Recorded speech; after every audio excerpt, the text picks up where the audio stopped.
Well, hello, everybody who's watching on the internet. There's only a couple of us here today, but maybe you can join us this way, and there'll be more of us that way. So let's open with prayer. Lord, we're thankful for this day, even for the rain, which sometimes lowers our emotional levels, but it's good for our earth. We pray that you would help us to be thankful in all that we receive, and that you would help us to take each day as it comes, knowing that you are present in each moment. We pray these things in Jesus' name. Amen. So we've had, I think, for me, again, to highlight what I think the center of this book is the realization that we just need to receive the moments that come. We can't shape the world. We can't make it what we want. We can try to do things better, but don't get so wrapped up, I think the author is saying, in trying to make things happen the way you want that you become obsessed, because it's only going to lead you to misery. You're not going to be able to hide.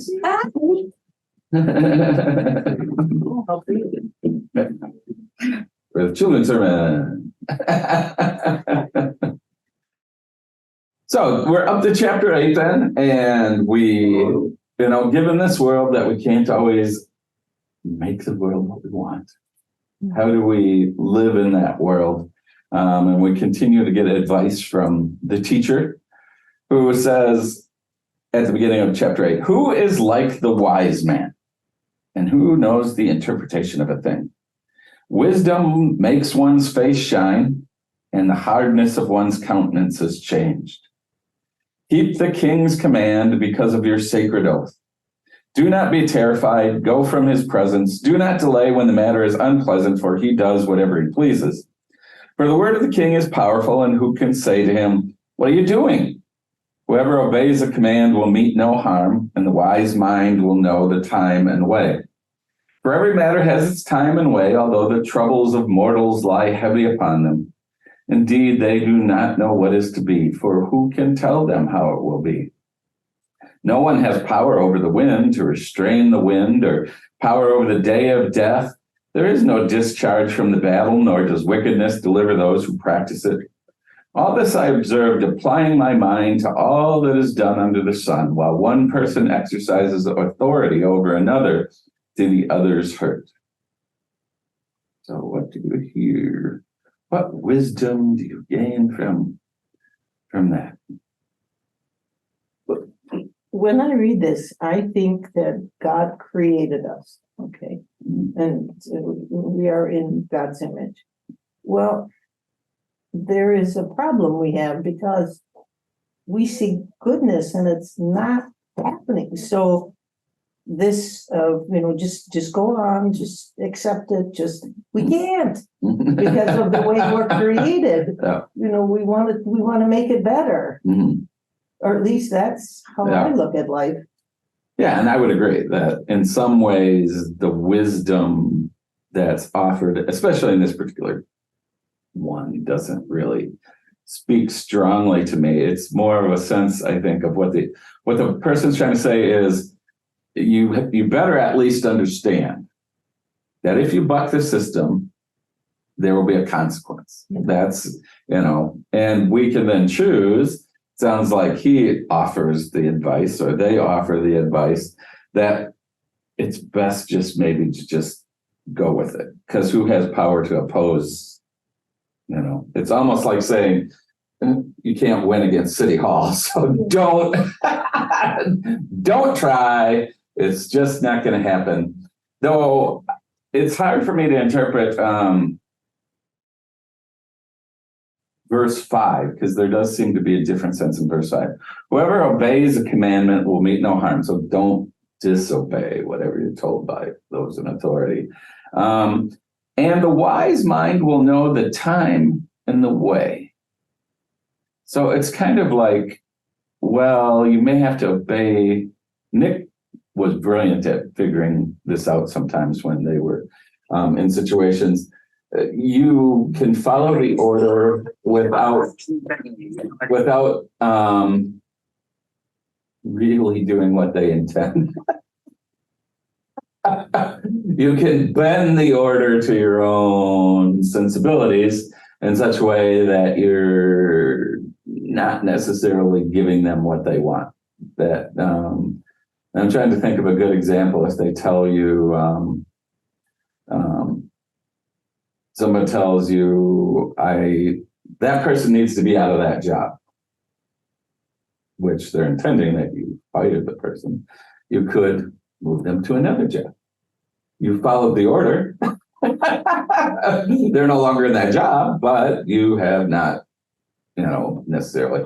So there seems to be this sense in which they're saying, you have to follow the orders, but you, to a certain extent, can pick the way that you do that. How you carry it out. All right, is up to you. Yeah. I think that resonates stronger instead of saying, you don't have to.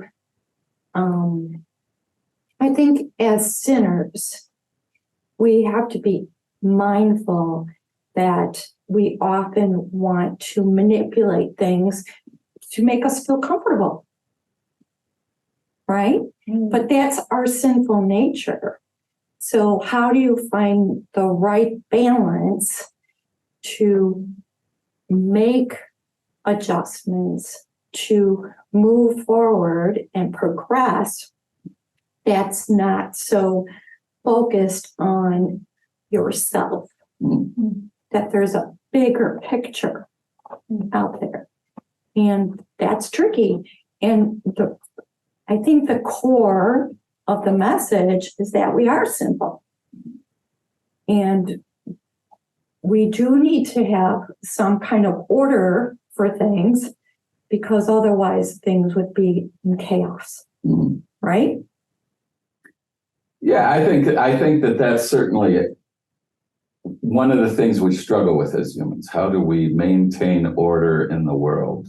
We talked about it on Sunday in the group when we were talking about faith in government, that yes, government is an important reality in anywhere where people live together. Mm-hmm. You need some structure. You need something that guides it. But what do you do when what the government is doing is evil or wrong or painful to large portions of the population? Do you just sit back and say, well, that's just the way it is. Guess I have to live with it. Or do you, in whatever way that you can, resist that reality? Do you speak out against it? Do you sit quietly by? What this author seems to want people to realize is that, anytime you resist authority, you're going to pay for that. You're going to pay for it somehow. There's going to be a consequence for it. So, be careful when you choose to do that. Is it really being careful, or just be mindful that with any kind of action, there's going to be a reaction? I think it's more of that, instead of trying to say that there's a price to pay, because reactions can be positive, not always negative. Yeah, but the kind of nuance of this particular passage is that the rulers sometimes do things that are cruel and hurtful to other people. So this isn't just a matter of doing something that will bring you praise, but that those who are in authority are often trying to find the wording he uses. For the word of the king is powerful, and who can say to him, what are you doing? So, even to question somebody who's in authority, you're on thin ice. Whoever obeys a command will meet no harm, and the wise mind will know the time and way. So, there's a caution here of use your wisdom in figuring it out. That was verse 5. For every matter has its time and way, although the troubles of mortals lie heavy upon them. Indeed, they do not know what is to be, for who can tell them how it will be? No one has power over the wind to restrain the wind, or power over the day of death. There is no discharge from the battle, nor does wickedness deliver those who practice it. All this observed, applying my mind to all that is done under the sun, while one person exercises authority over another, to the other's hurt. So there's obviously here this sense that oftentimes authority is not caring for those who are under authority, but is doing that which brings harm. And so you might want to resist that, but know that in resisting that kind of reality, you're playing with powers that are Going to hurt you. could hurt you too, you know. So there's this kind of sense of realizing, as this person looks at things, that God is the true authority. That's the underlying thing. But those who are in authority on the earth, they're not God. And so there's an imperfection about that reality. And those who would step into the face of it, well. And so in some ways, throughout this, the author in some ways argues that, and whether we agree with the philosophy or not, that the best way of existence is to a certain extent moderation and acceptance. That's what they're kind of offering as their view of reality. So, take pleasure in what God gives you. Accept the day as it comes, which are good mottos in and of themselves. But there's not a whole strong sense within this writer's vision that we should go all out to change things, because in their view, you can't. Forces of the world are too big, too large, too impossible to move. And if you do that, all you're going to find is frustration. Now, that's the place where I most disagree with the writer, because I think sometimes you have to do it. Or at least I have to. Otherwise, I can't look at myself in the mirror. If I just let things go, if I just say, well, I'm just going to go along to get along, that's not who I am. I can't do that. That doesn't mean that, my way is right, other ways are wrong. But I just know ultimately myself, that's not how I can live my existence. I have to, when I see things that are wrong, be a person who stands up. Now, I can be wrong too, and those standing up, I could have made, miscalculations or not understand I'm as broken as anyone else. But I at least have to live out of my own conscience. I can't just go, okay, well, we're not going to win this fight anyway. Let's just not do anything. There's a certain Don Quixote in me that has to tilt at windmills. I can't live any other way.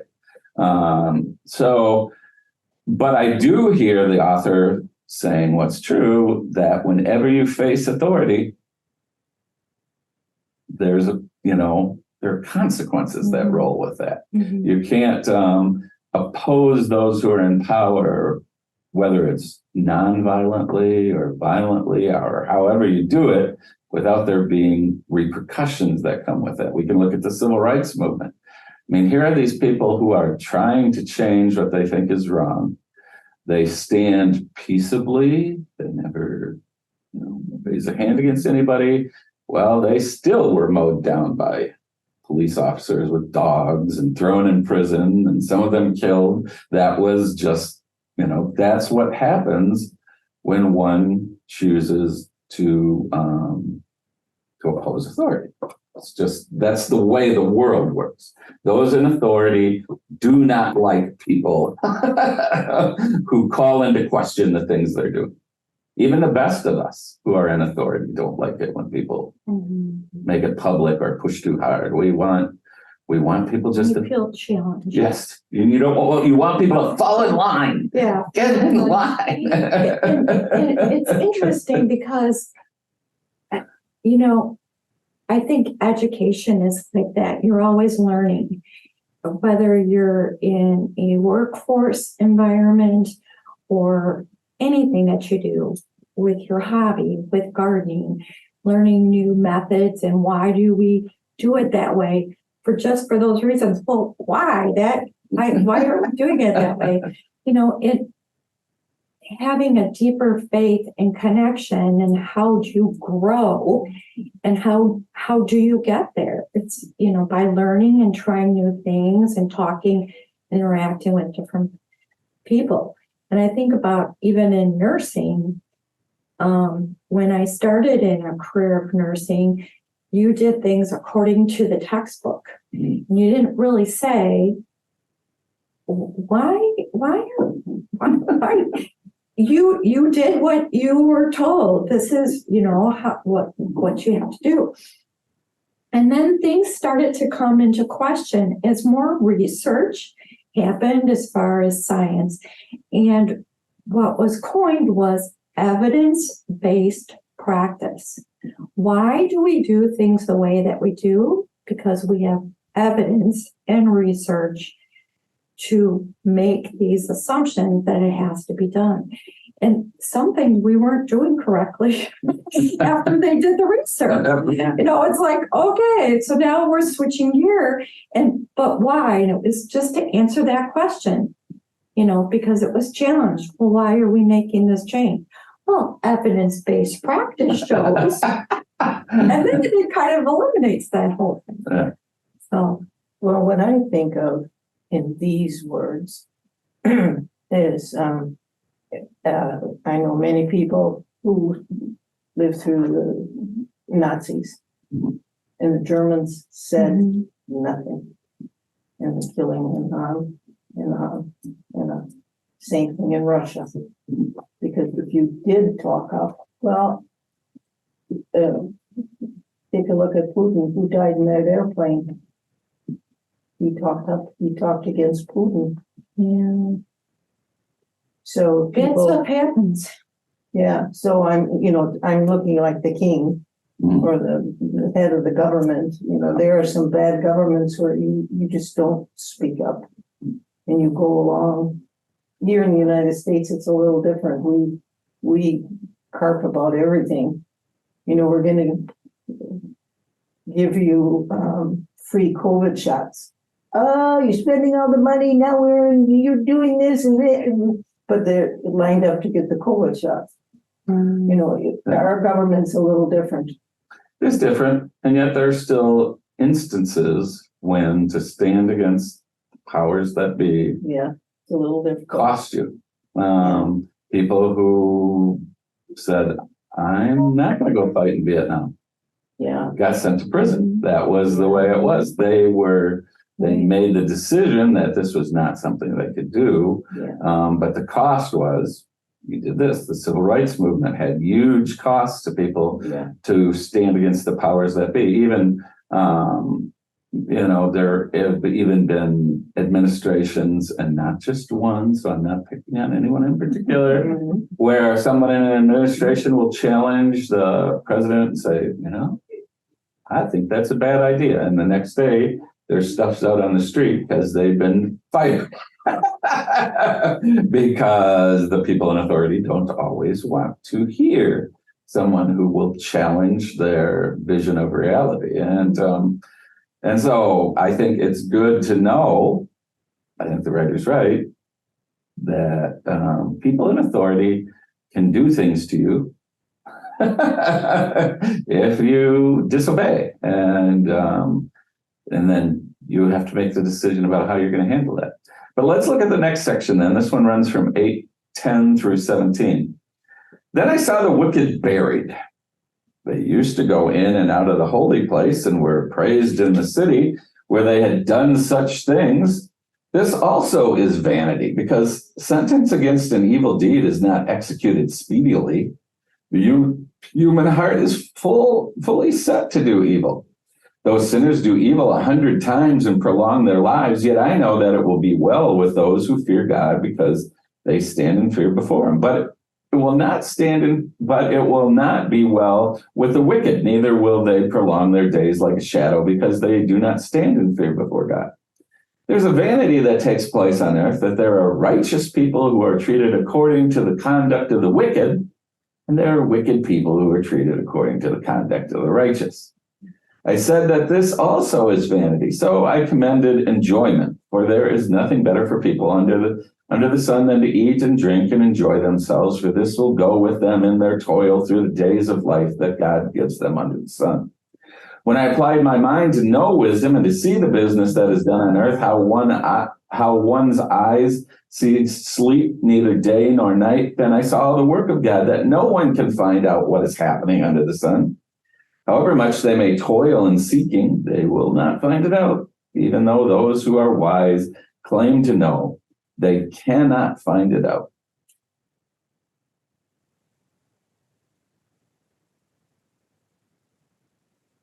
Sounds like a lot of judgment. So, Please, very sweet. What are they, the 16? God and those that are wicked, it sounds like a lot of judging. Like, you're this and I'm this and ugh. Well, the author's saying, I've watched the world. I pay attention to what's going on out there. You know what I see? There are people who are really bad people, and yet nothing happens to them. They get rich, they go on and on. And there are people who are really good, and they get treated really bad. In fact, they may be executed or put to death by the powers that be. So what's going on? I don't get it, the person says. Though they still believe that somehow in this larger reality that's out there, I believe that God still somehow is in charge, and there's going to be some kind of figuring out of all this at the end.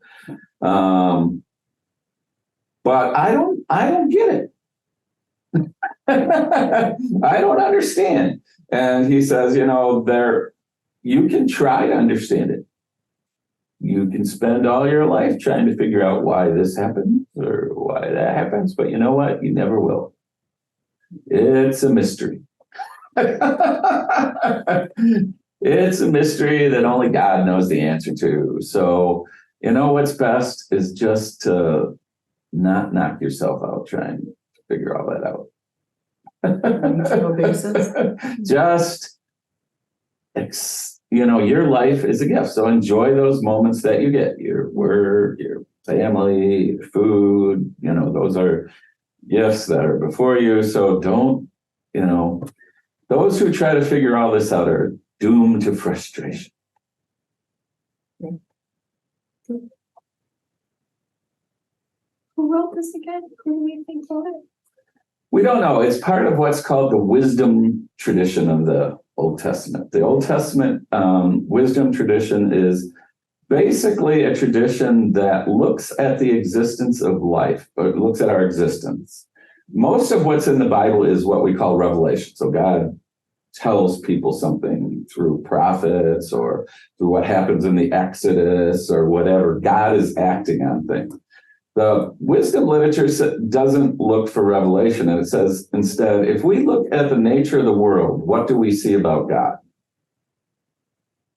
And what do we see about how to live as people who are good people? So Proverbs has all kinds of little short statements, spare the rod, spoil the child. So in other words, in observing things, they find that parents who aren't disciplinarians, their children don't come out very good. So their wisdom becomes, do this because it seems to work. Ecclesiastes is strange in that tradition because the writer of Ecclesiastes says, well, I've observed the world, and you know what? I can't figure it out. It doesn't make sense. I've gotten rich, and I wasn't very happy.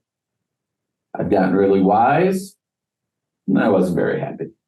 And I did all these other things, and they didn't bring me satisfaction or pleasure. In the end, the only thing that seems to bring peace and contentment is to trust God and live in the moment. So you don't worry about what's going to happen in the future, because you can't make the future be anything other than it already is going to be. Don't live in the past, because the past is already gone. So sorry, that boat has sailed. So Not going to do anything about that. Right. So the only thing that seems to really matter in the end is what's happening right now. Mhm. So let's seize the moments as they come, which is really the center of chapter 3 when you read it. You know, some people read it and they get really, this seems boring. There's a time to live and a time to die. There's a time to laugh and a time to mourn. There's a time to dance, and you know. But what the author's saying is everything has a right time. So don't try to, you know, fit things in that don't fit there. Just take the moments that come, live them to the full, seize the moment, and that's the best thing you can do. Because we can't figure out what this whole crazy thing's about anyway. You know, authorities are going to do what authorities do no matter what we do. So if you think you're going to somehow shape the world into perfection, you won't make it. So, which is one of those things that I can't really grab onto. I have to at least try to change reality. So it's better, even though the writer's right, you're never going to get it perfect. So if you're aiming for perfection, you're going to find yourself totally frustrated. So instead, what you have to do is realize this is all really beyond our pay grade. God's the one who's in charge. All we can do is live in the moments that are given us. And there is wisdom in that. Is it all the wisdom I want? Not really, probably, but okay. You know, if you look at the world, most of us do that. Sometimes we look at it and we go, God, what are we doing? Doesn't seem to make any sense at all. Well, and that's probably the reason why there's more than one book in the Bible. That's right. Right? That is right. You know, because they all Look at something. have a piece of the truth, you know, and so there's important things here. But you know, the one writer I read on this was just really depressed about the book. I don't get depressed about it. I look for the truths that are there that I grab onto. The ones that aren't, you know, that's okay too. Because we look at the world and we don't get the full truth from that. We do the best we can to understand, and that's what this person's doing. And so ultimately at the end, they're saying, you know, if you're trying to figure it all out, you won't. So don't become despairing. Nobody ever has, you know. So in this, and then he gets back into, as we enter chapter 9, take life as it comes again. All this I laid to heart, examining it all, how the righteous and the wise and their deeds are in the hand of God. Whether it's love or hate, one does not know. Everything that confronts them is vanity.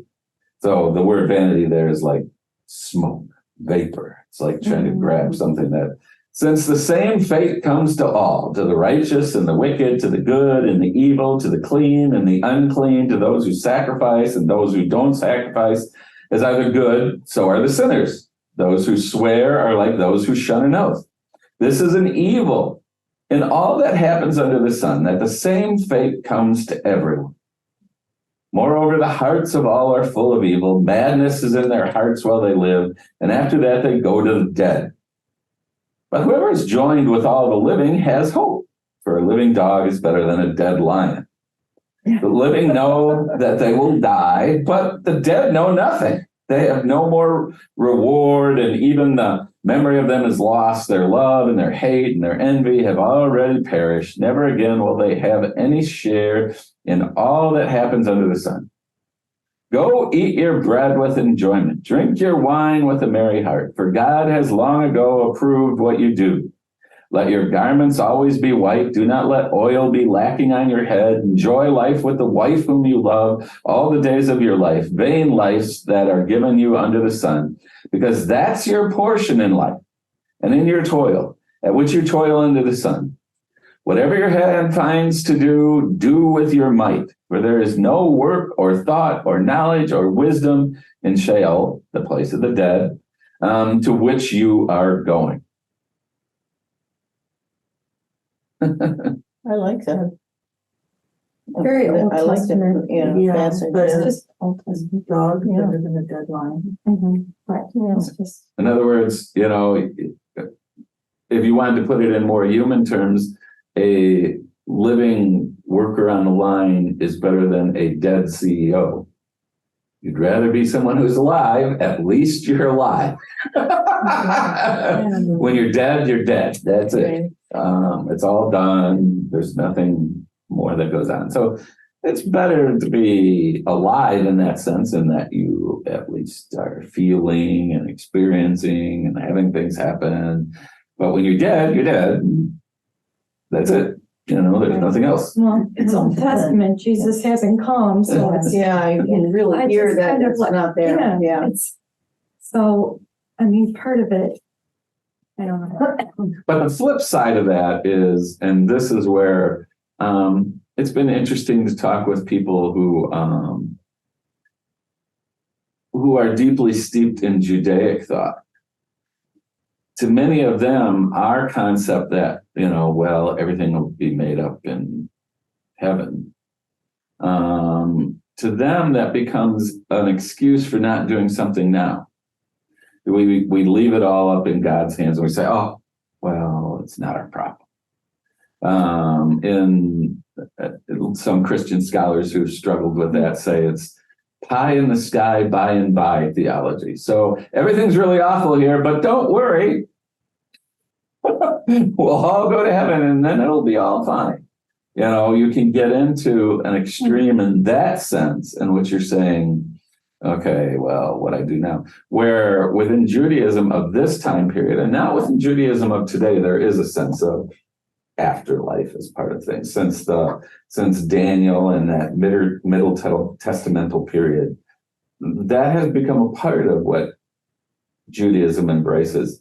But at this time period, what they're saying is your true legacy in this world is what you do right now. That's the legacy you leave. Well, it does kind of say living in the moment. Yeah, right? yeah. Mhm. So you need to seize these moments that are given, because the truth is, in the end, everybody dies. So you've got this handful of moments to make a difference in this world, or to enjoy this world, or seize whatever's coming, whatever options you choose. This is the time you got. Mhm.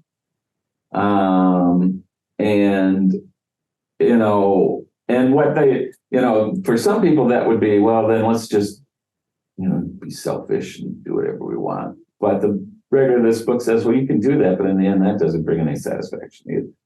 No,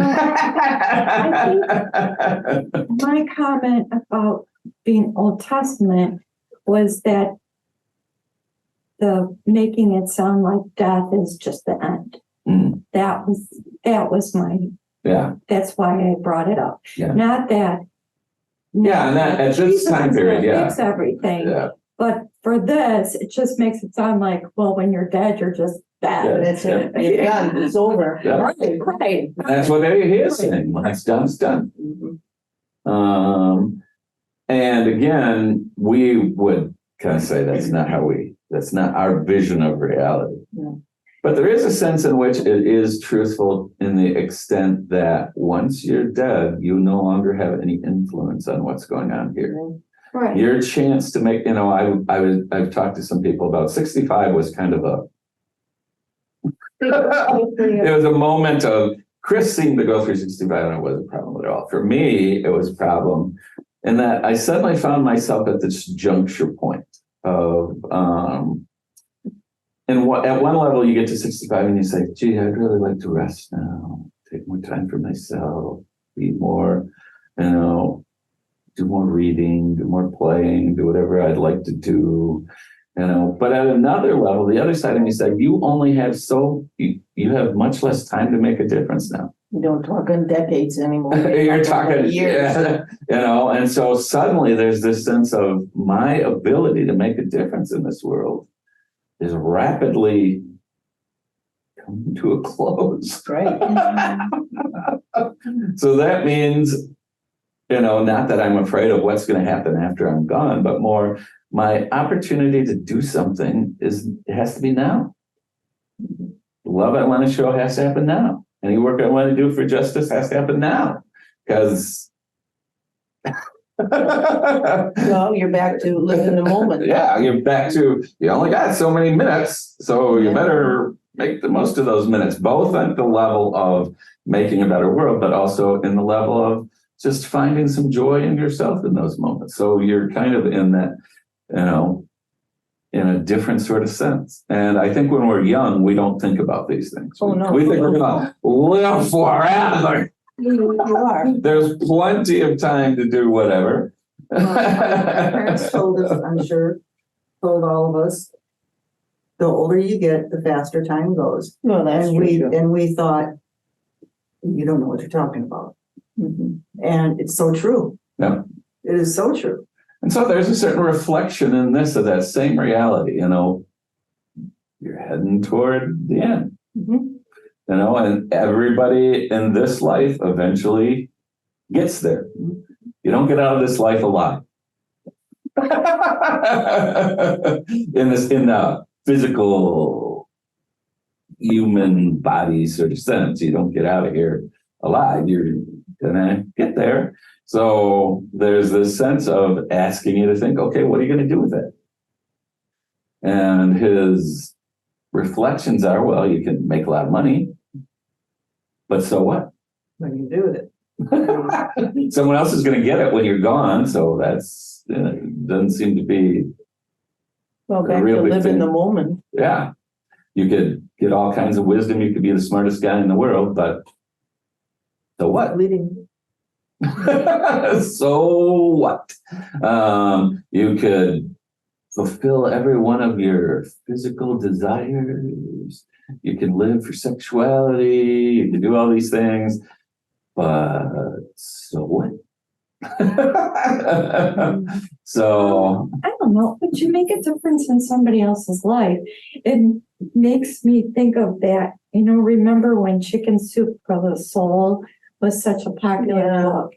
And there was one story in there about a man who picked up starfish on a beach. Mm. I don't know why that one was so popular. But anyhow, he every morning he would go out to the beach and he Yeah. would pick up Know the story. starfish and throw them Throw 'em back there. in. And somebody said, every day you do this, that's the point. what's the point? And he So said it made that is this one. Yeah. So that one person, it made a difference. And that's what this And I writer think says too. That's what Yeah. I'm trying to say. Right. What's the takeaway from? Yep. Because even here he says, enjoy life with your wife. Love your family. Be with the people who are around you. In an earlier section, he said, one person by themselves, they fall down, there's nobody to pick them up. But two together, well, they can pick each other up. Three people together are even stronger. There's this sense of that's part of their understanding of living in the moment, living with the people who are here, being aware of their reality, caring for that. But those larger things we want to acquire, power, money, fame, wisdom. And he doesn't mean like wisdom, like just being smart about how to live your life day by day, but much more about acquiring knowledge and all this stuff. Well, so what? If that becomes the center of your existence, it's doomed to failure. You cannot hang on to any of those things. So instead, embrace the moments God gives you. Trust God and handle the rest. You can't do it. So you might as well just trust God and take the moments that come. Which is, and then there's kind of this transition then at the end of chapter 9. Again, I saw that under the sun, the race is not to the swift. So if you think you're, all right, I'm the fastest guy alive, except you end up losing anyway. Nor the battle to the strong, nor bread to the wise, nor riches to the intelligent, nor favor to the skillful, but time and chance happen to them all. For no one can anticipate the time of disaster. Like fish taken in a cruel net and like birds caught in a snare, so mortals are snared at a time of calamity when it suddenly falls upon them. So you can't really control time and chance. Those are always in play. So you're not going to cheat those by anything that you do. I've also seen the example of wisdom under the sun, and it seemed great to me. There was a little city with few people in it. A great king came against it and besieged it, building great siege works against it. Now there was found in it a poor wise man, and he by his wisdom delivered the city. Yet no one remembered that poor man. So I said, well, wisdom is better than might, yet the poor man's wisdom is despised and his words are not heeded. The quiet words of the wise are more to be heeded than the shouting of a ruler among fools. Wisdom is better than weapons of war, but one bungler destroys much good. So again, we lay so much emphasis on being smart, on having the right solution to the problem of whatever, but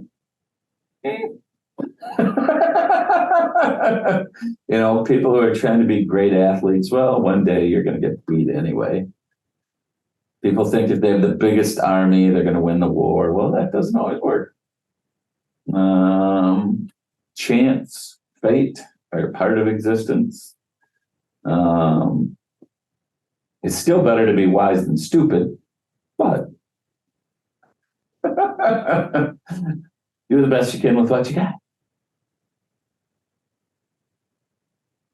So then we get a bunch of little like wisdom and folly sort of images that they have. Dead flies make the perfumer's ointment give off a foul odor. So a little folly outweighs wisdom and honor.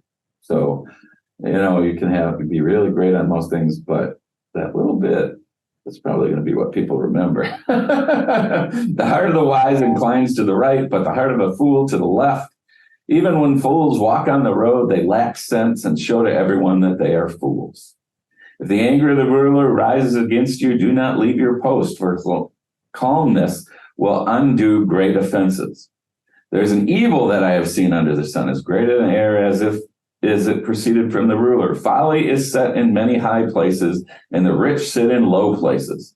I've seen slaves on horseback and princes walking on foot like slaves. Whoever digs a pit will fall in it. Whoever breaks through a wall will be bitten by a snake.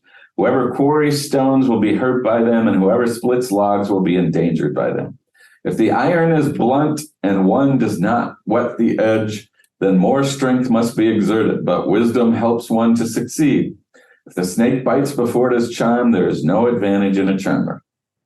Words spoken by the wise bring them favor, but the lips of fools consume them. The words of their mouth begin in foolishness, and their talk ends in wicked madness. Yet fools talk on and on. No one knows what is to happen, and who can tell what the future holds. The toil of fools wears them out, for they do not even know the way to town. Alas for you, O land, when your king is a servant and your prince feasts in the morning. Happy are you, O land, when your king is a nobleman and your prince feasts at the proper time, for strength and not for drunkenness. Through sloth the roof sinks in, and through indolence the house leaks. Feasts are made for laughter, wine gladdens life, and money meets every need. Do not curse the king even in your thoughts, or curse the rich even in your bedroom. For a bird of the air may carry your voice, or some winged creature tell the matter.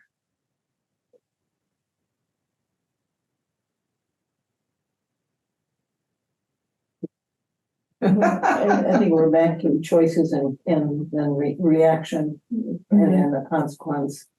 Like if you do something, you could get bit by the serpent.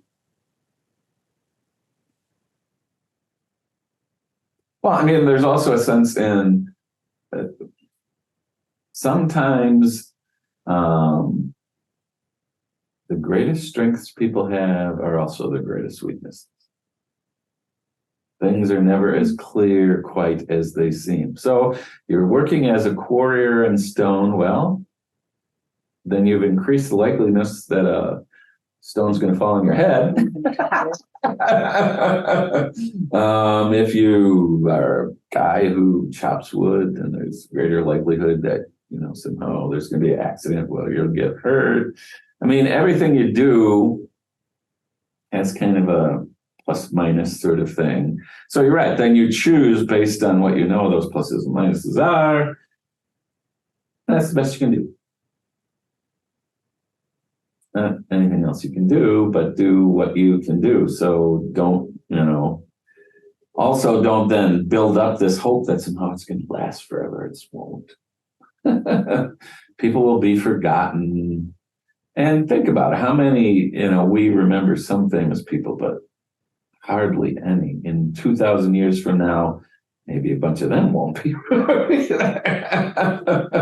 It's just time and life are limited. Mhm. We live within that existence. So don't be frustrated or despair when that happens, because that's Spending energy. the way it is. Wasting time. That's the way it is. Wasting time. So let God handle all those things, and you just kind of Back to living in the moment. do your thing that you're, but still try to be the wisest you can, be the kindest you can, be the hardest working you can. There are advantages that come from those things, though we don't always realize them fully. You're hardworking, you're less likely to have your roof fall in because you were taking care of it.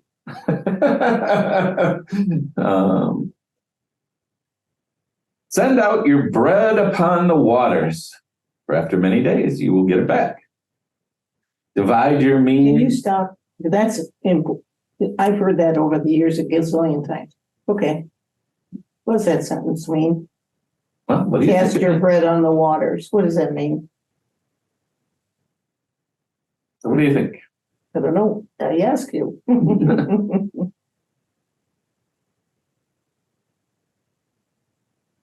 Well, the way I understand it is that you risk generosity. You risk letting things out there with the belief that somehow it will make things better, that you will experience the satisfaction of knowing that there's a difference that's made by it. So it will return to you.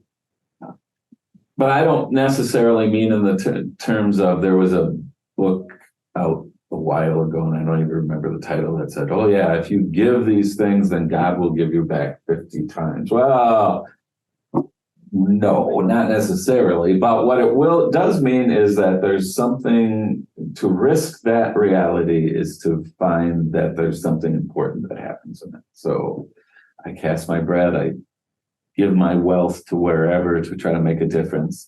And someday I will see that it made a difference. Might not today, might not tomorrow, but at some point I will know that it makes a difference. Divide your means 7 ways, or even 8, for you do not know what disaster may happen on earth. So, don't put all your eggs in one basket, is basically.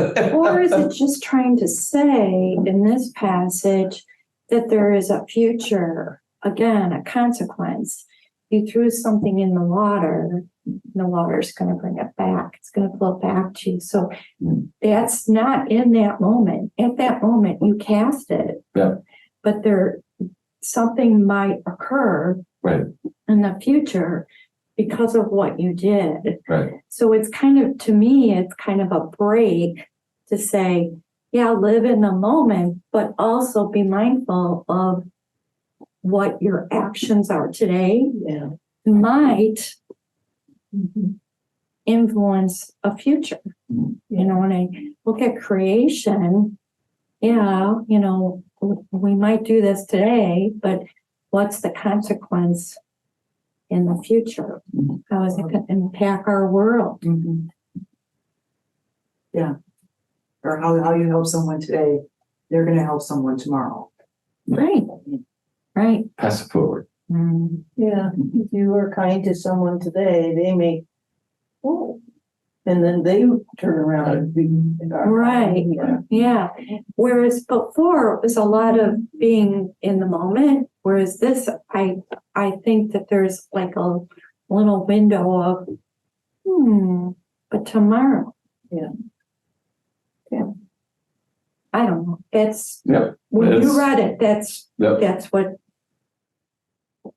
So, Means. so divide your means 7 ways or even 8, for you do not know what disasters may happen on earth. So I hear, don't put all your eggs in one basket. Because who knows?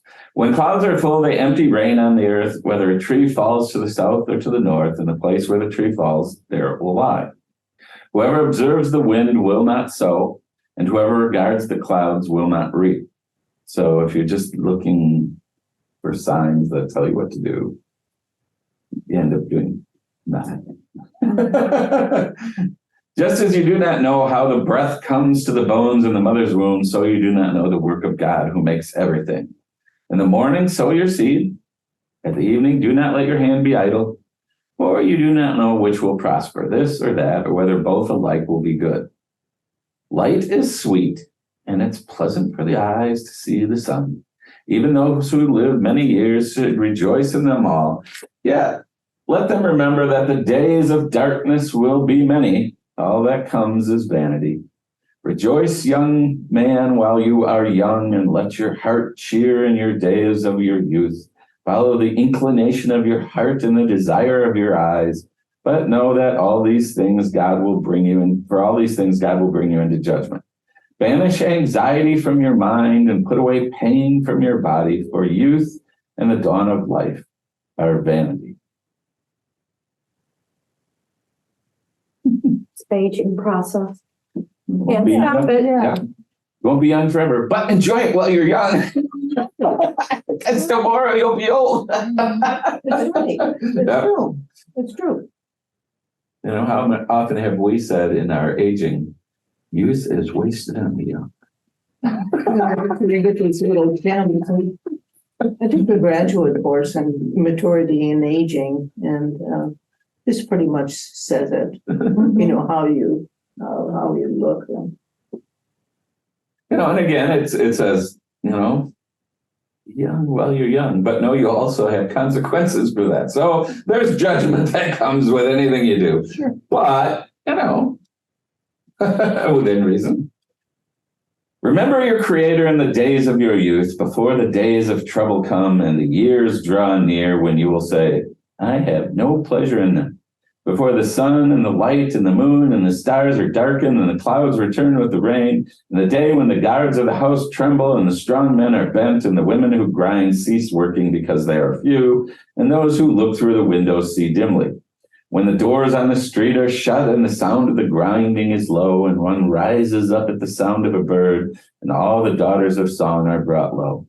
When one is afraid of heights, and tares are in the road, the almond trees blossom, the grasshopper drags itself along, and desire fails, because all must go to their eternal home.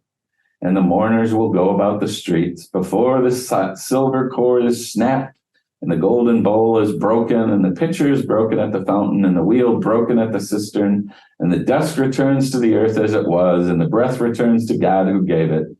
Vanity of vanity, says the teacher. All is vanity.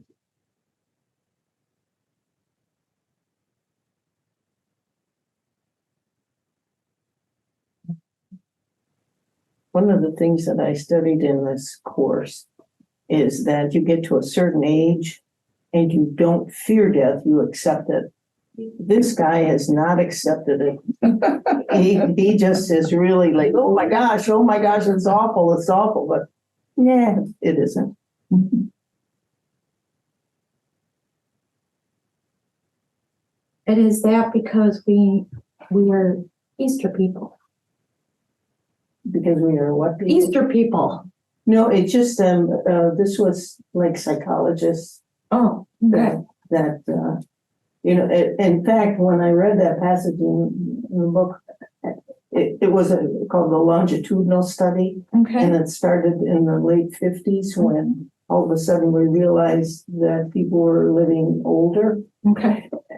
and you don't fear death, you accept it. And I just remember thinking, for this you got a degree.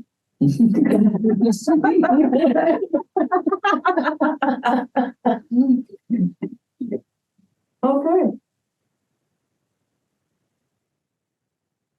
Well, I think it expresses frustration of humanity as a whole. Sure. That nothing lasts. No. Nothing lasts. No. No. It's No. all just Vanity. passes away. Sure. Yeah, it's all vapor. It's all grabbing after, and It's elusive trying to hold on to time. right, Sure. time just moves. So live today. Well, it's the different, I think I talked about in the one session, because to me, it's one of the most important sort of understandings that I have come to over time. In the Greek language, there are two words for time. There's chronos, which represents the ticking of the clock. Mm-hmm. And no one stops it. It moves forward. You can't end it. You can't, you cannot defy the movement of time. It only moves in one direction. You're going down that road and there's nothing, absolutely nothing you can do about that. Nope. But the other word in Greek for time is kairos, which is there is a right time. And the purpose of this book for me, in many ways, it's one of the places that I've most kind of struggled with it, is that we can choose to be obsessed with chronos, the ticking of the clock, the movement of things. And we are as a culture. Everything moves faster. We have to get more stuff in. We only have so much time to get things done. We have to, and we cram more and more and more in this crazy sort of attempt to get as much into that ticking clock as you can. We're going to make, we're going to try to stretch every minute, make every, and it drives us crazy. It drives people crazy that we do that. If I was writer of Ecclesiastes, I would say, I watch businesses, and what do? They try to get people to do more and more and more. And there's an upper limit to how much you can make people cram into a certain amount of time. You cannot push people beyond a certain point. And yet we seem intent that that's exactly what we're going to do. We're just going to keep pushing and pushing. Or the other thing is to realize there's a right time. There's a right time for us to exercise our youth, be happy in it, push our bodies in that kind of wonderful way that brings satisfaction when you can do ballet or play baseball or do all those things. There's a right time to do that. There's a right time to fall in love and to let that be something that sinks into your heart and to appreciate it, to seize it, and to enjoy every moment. There's a right time to be at work. But when you leave work, there's a right time to be at home with your family too, and not let it, let work impede upon the realities of your family. There's a right time to rejoice in wondrous things. There's a right time to mourn the death of people you love. Those are all, and that in those times we need to stop and really appreciate them. Really make the most of them. Those are the gifts that are given, rather than worrying about the fact that the clock's running out. Even my foolishness at 65 is in some ways foolishness. The clock's going to tick just as fast, whether we may feel like time moves faster as we get older, but that's only a perception. Mm-hmm. 60 seconds is still 60 seconds, no matter what age you happen to be. So make the most of those 60 seconds when they come. Every single one of them that comes, make the most of it. And making the most of it can be all different kinds of things. It could be enjoying it, using it in the most meaningful way to make a difference in other people's lives. It can be creating beauty that touches the souls of other folks. It could be singing and rejoicing in your heart about things. But if you're going to be in that moment, be in that moment. I think Eastern traditions have done much better than Christianity sometimes has of reminding us to be mindful of what's going on around us. Pay attention, seize it, embrace it for its fullness, rather than trying to race on ahead to get to the next thing that you have to get to. To me, that's the real beauty of this book. Yeah, there's a lot of frustrating things in this book too, or things we might not agree with, or things that may be tied to their time period, or all kinds of things. But I think the wisdom of saying what we have to do is learn to deal with time much more as kairos than chronos is something that at least I take away from this book. Don't get wrapped up in the ticking of the clock. Don't get wrapped up in acquiring everything that you can before the time runs out. Don't get wrapped up in all this stuff. Instead, just take the moment that's here. Make the most of it. Well, one thing, we live in a world of speed. Jets, computers, that has changed society completely. And also TV. We now see the world. So we think, I'm going to go there. Before, they thought the earth was flat. They didn't know there was North America or South America. But speed. There's so much to do. It's so much to do. And we can't, so that's part of the problem today. Yeah. That wasn't here at that time. But human nature always has this tendency to want to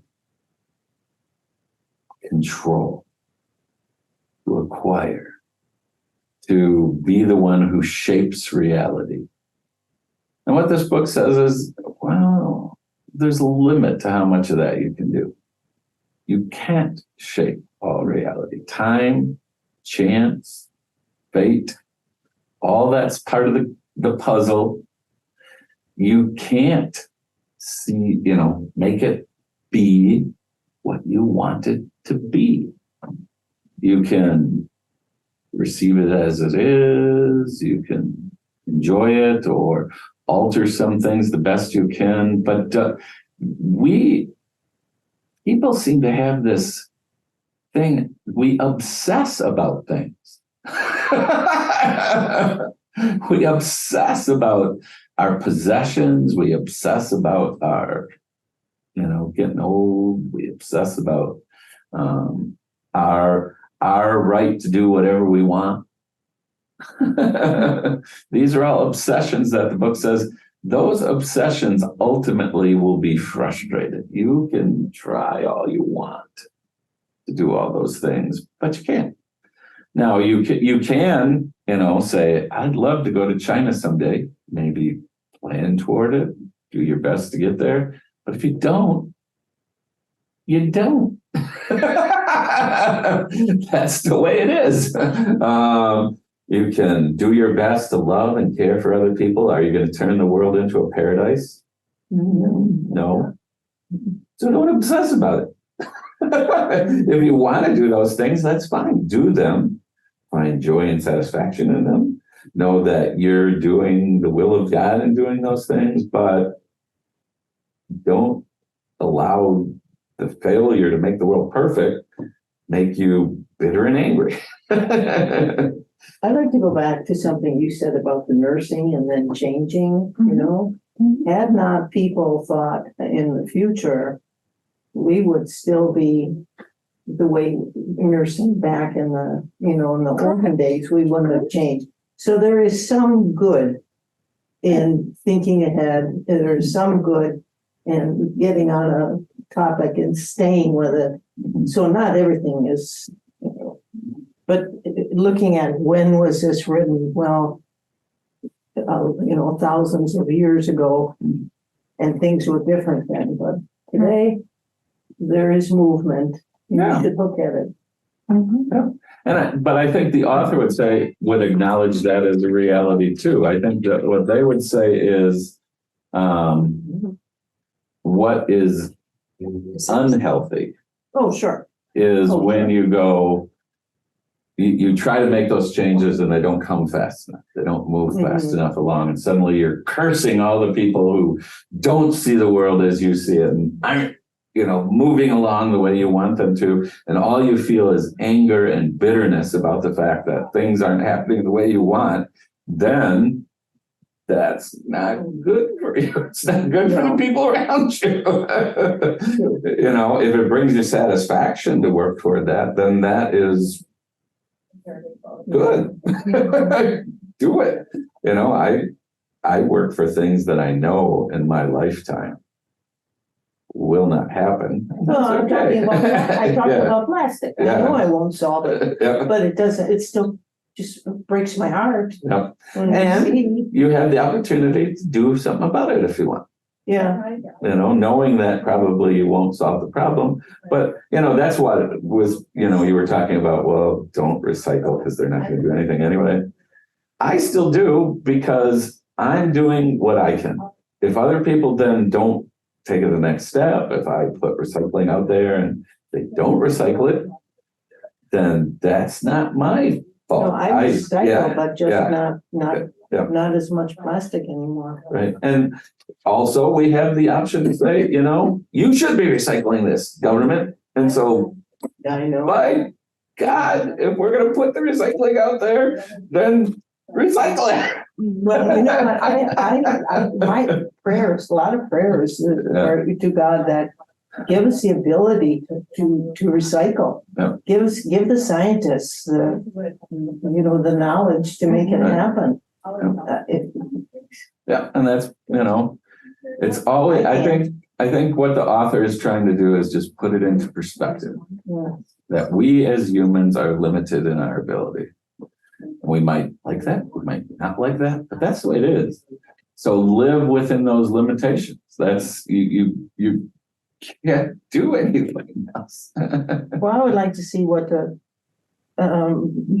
life was like before Ecclesiastes was written, to why he said this. I mean, what were the people just under bondage so badly? Was it Babylonians? Most people think this is written in the time of certainly post-exilic. So the people of Israel have gone through numerous conquests by other countries. They've been sent away into exile. They've had their homes destroyed. They've come back and had to try to rebuild their homes.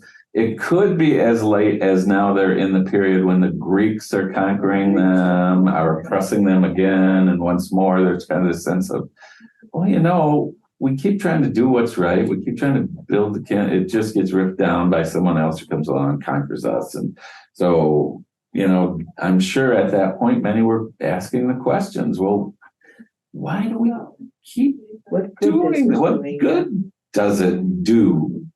And I think people today, and I think a big part of scriptural study is realizing how are our lives much like theirs? Well, people today are asking, why do we knock ourselves out? I know a lot of people now who say, why should I go and vote? It does not matter. Now, you may disagree with that, but that's their sense of reality now. Whoever I elect, it just doesn't matter. They're all fools and crooks, and I don't necessarily agree with that, but that's the same sense we're hearing here. What's the point of these things that we try to do that have these cosmic sort of effects? Because they don't. In fact, there are people who say we were better off 70 years ago than we are today. That we've supposedly made all these advances, but look where we are. We're not better off than we were. So what's the point of what we're doing? I, again, don't necessarily agree with that reality, but this thinking pattern, nothing new. Absolutely nothing new. We're still thinking pretty much along these same lines because ultimately, whatever stands the test of time? God. God. And that's what this writer says God's the one who, and when it's all said and done, God's still around. But what else is? The empires we build? No. The money we acquired? No. The books we've written? Some, but not many. And probably in another 2,000 years, most of them won't be around either. The wisdom we've acquired, the sciences that we've, because science is always supplanting itself. So what we thought was brilliant 50 years ago, we know today is not. So that's all kind of rolling over all the time. Well, that's life. Yeah. So maybe this book is saying, enjoy That's life. Yep, that's right. Because that's, Life. don't get obsessed about some of those things. Not that you don't care or you don't do anything, but there's a difference between caring and becoming so locked up in it Mhm. that you get to the point where you say, and I do have friends who've done this too, I don't believe in God anymore. Look, the same mess we were in 50 years ago, we're still here today. So how can we possibly believe in God? Because this all just doesn't make any sense. And the author of this book recognizes that to us as humans, it's not going to. Right. But that doesn't mean we give up our faith. Instead, we in faith take the moments that are given to us as they are. But it does recognize that from our limited vision, it is a mess. And probably always will be a mess this side of the grave. Oh, yeah. I believe that. So, well, thank you all. Yep, thank you.